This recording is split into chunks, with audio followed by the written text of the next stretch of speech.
नमस्कार। आज मैं आपको एक ऐसी कहानी सुनाने जा रहा हूँ जो आत्मा की गहराइयों तक पहुँचने की यात्रा है।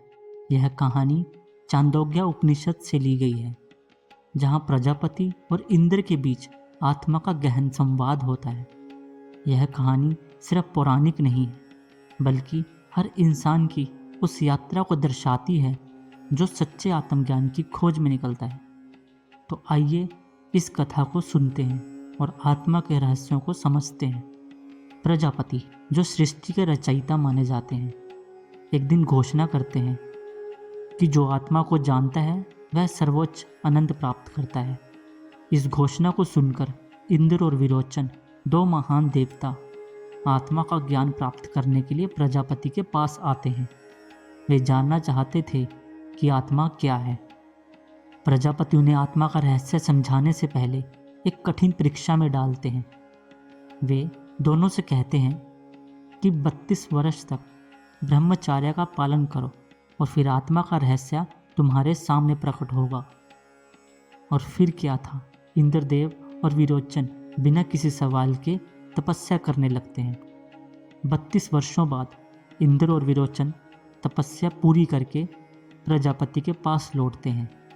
प्रजापति उनसे पूछते हैं, बताओ तुमने क्या सीखा? अब बताओ, क्या तुमने आत्मा को पहचाना? दोनों देवता जवाब देते हैं, हाँ, हमने आत्मा को देखा है। जब हम दर्पण में देखते हैं, जो शरीर दिखता है वही आत्मा है। यह सुनकर प्रजापति मुस्कुराते हैं और कहते हैं, शरीर आत्मा का केवल बाहरी रूप है, आत्मा इससे कहीं गहरी अधिक है। तुम्हें और गहराई में जाना होगा। और इस तरह उन्होंने इंद्र और विरोचन को फिर से 32 वर्षों तक तपस्या करने के लिए भेज दिया। फिर दोबारा से 32 वर्ष बीत गए। इंद्र और विरोचन फिर से तपस्या पूरी करके आते हैं।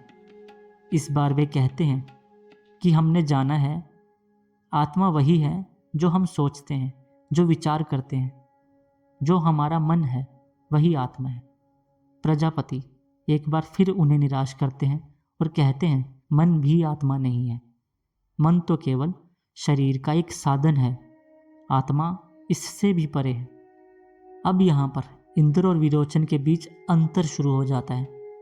विरोचन सोचते हैं कि मन ही आत्मा है और संतुष्ट होकर अपने स्थान पर लौट जाते हैं। लेकिन इंद्र अब भी संतुष्ट नहीं थे। उनके भीतर आत्मा की सच्चाई जानने की जिज्ञासा और गहरी होती जाती है। इंद्र अब अकेले आत्मा की खोज में निकल पड़ते हैं। उन्हें एहसास होता है कि आत्मा न शरीर है न मन, आत्मा का स्वरूप इन सबसे परे है। वे और अधिक गहरे ध्यान में चले जाते हैं। इस यात्रा में इंद्रदेव धीरे धीरे समझने लगते हैं कि आत्मा वही है जो साक्षी है, जो न सोती है न जागती है, जो हर अनुभव के पार है। आत्मा वही है जो सब कुछ देखती है बिना किसी बाधा के। आखिरकार इंद्र को आत्मा का सच्चा ज्ञान प्राप्त हो जाता है।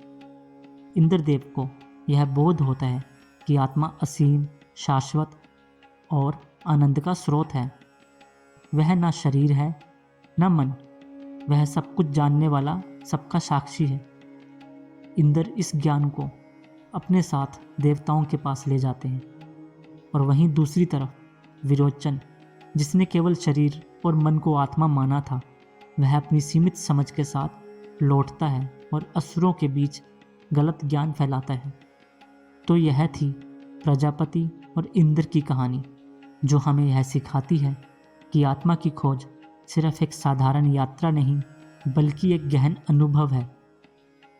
जो सच्चाई को पहचानता है वह संसार की हर बाधा को पार कर जाता है। यह कहानी हमें यह भी याद दिलाती है कि आत्मा शरीर और मन से परे है और उसकी सच्चाई जानना ही असली आत्मज्ञान है।